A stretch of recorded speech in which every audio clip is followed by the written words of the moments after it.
এবছর শুরু থেকেই রেকর্ড গরম পড়েছে রাজ্যে। প্রচণ্ড গরমে প্রাণ ওষ্ঠাগত হয়ে উঠেছিল দক্ষিণবঙ্গের মানুষের।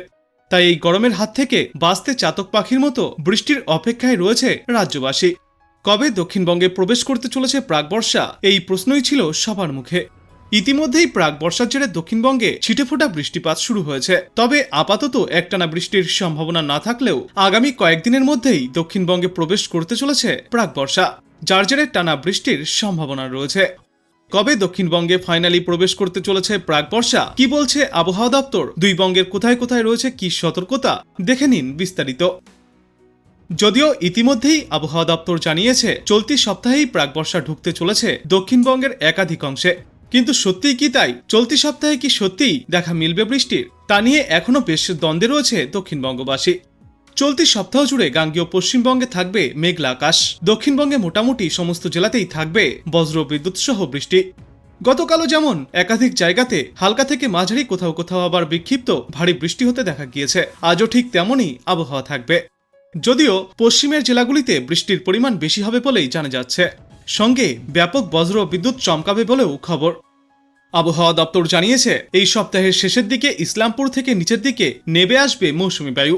তারপরেই আগামী 2 থেকে 3 দিনের মধ্যে ছড়িয়ে পড়বে এই মৌসুমী বায়ু, যার জেরে আরও বাড়তে চলেছে বৃষ্টির পরিমাণ। উত্তরবঙ্গের পাশাপাশি দক্ষিণবঙ্গের একাধিক জেলাতেও মৌসুমী বায়ু প্রবেশ করতে চলেছে, যার জেরে সমগ্র দক্ষিণবঙ্গ জুড়েই বাড়বে বৃষ্টির পরিমাণ। অন্যদিকে আর্দ্রতাজনিত অস্বস্তির কারণে কিছুটা তাপমাত্রা ঊর্ধ্বমুখী থাকলেও আপাতত তাপপ্রবাহের কোনো সম্ভাবনা থাকছে না। এই সপ্তাহের শেষেই কিংবা আগামী সপ্তাহে ভারী বৃষ্টিপাত হতে পারে। তাই আপাতত দক্ষিণবঙ্গের সব জেলাতেই গরম ও অস্বস্তি সামান্য হলেও বজায় থাকবে। বিশেষ করে পুরুলিয়া, বাঁকুড়া, পশ্চিম মেদিনীপুর, ঝাড়গ্রাম, পশ্চিম বর্ধমানের মতো জেলাগুলিতে গরম ও অস্বস্তিকর আবহাওয়া একটু বেশি অনুভূত হবে। কলকাতায় বৃষ্টি তেমন না হলেও ভোগাবে আর্দ্রতাজনিত অস্বস্তি। তবে বিকাল কিংবা সন্ধ্যার দিকে বজ্র বিদ্যুৎ সহ বৃষ্টি ও ঝড়ের পরিমাণ বাড়তে পারে কলকাতা ও আশপাশের এলাকাগুলিতে। অন্যদিকে উত্তরবঙ্গে এখনও জারি থাকবে বজ্র বিদ্যুৎ সহ ভারী বৃষ্টি। অসম, মেঘালয়, সিকিম ও উত্তরবঙ্গে অতি প্রবল বৃষ্টির সম্ভাবনা রয়েছে। এছাড়াও পশ্চিমবঙ্গের ওপরের দিকের 5 জেলা দার্জিলিং, কালিম্পং, আলিপুরদুয়ার, কোচবিহার এবং জলপাইগুড়িতে ভারী থেকে অতি ভারী বৃষ্টিপাতের আগাম পূর্বাভাস দিয়েছে আবহাওয়া দপ্তর। আজ বাংলাদেশ আবহাওয়া দপ্তর সূত্রে জানা যাচ্ছে, পশ্চিমা লঘুচাপের বদ্বীতাংশ পশ্চিমবঙ্গ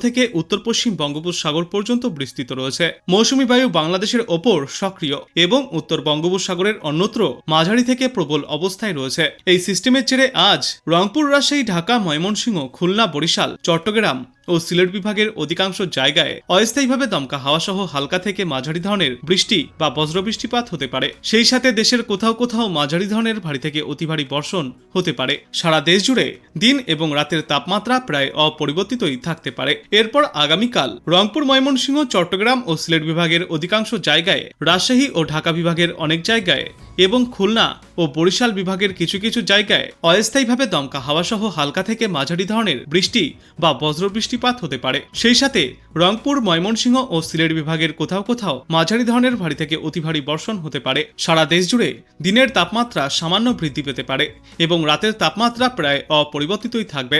এবং তারপর সপ্তাহের শুরুতে রংপুর, ময়মনসিংহ ও সিলেট বিভাগের অধিকাংশ জায়গায় এবং রাজশাহী, ঢাকা, খুলনা, বরিশাল ও চট্টগ্রাম বিভাগের কিছু কিছু জায়গায় অস্থায়ীভাবে দমকা হাওয়া সহ হালকা থেকে মাঝারি ধরনের বৃষ্টি বা বজ্রবৃষ্টিপাত হতে পারে। সেই সাথে রংপুর, ময়মনসিংহ ও সিলেট বিভাগের কোথাও কোথাও মাঝারি ধরনের ভারী থেকে অতি ভারী বর্ষণ হতে পারে। সারা দেশ জুড়ে দিন এবং রাতের তাপমাত্রা প্রায় অপরিবর্তিতই থাকবে এবং এর পরবর্তী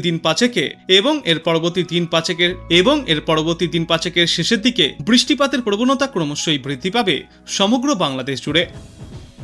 এবার চলুন আমরা দেখে নেই আজ আবহাওয়া দপ্তর থেকে কি কি বিশেষ সতর্কতা জারি করা হয়েছে।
আর্দ্রতা অস্বস্তি তেমন খুব বেশি বাড়ার সম্ভাবনা নেই। কাল আর পরশু যেহেতু বৃষ্টিপাতের পরিমাণ একটু কম থাকবে, সামান্য বাড়তে পারে।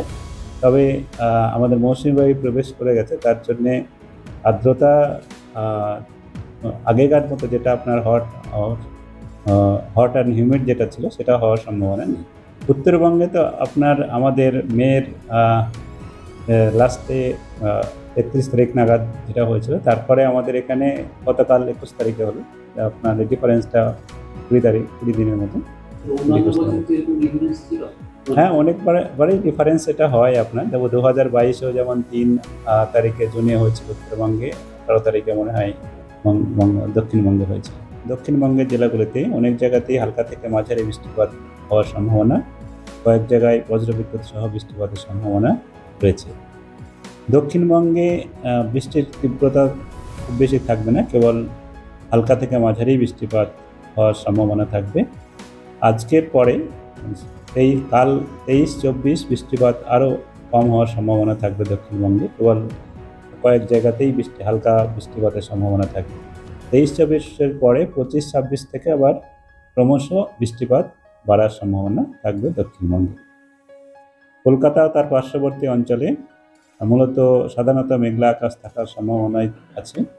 আজ সকালে কিছুটা হালকা বৃষ্টিপাত হয়েছে, আর রাত্রে বা কালকে সকালের দিকেও আবার এক পশলা হালকা বৃষ্টিপাতের সম্ভাবনা থাকে।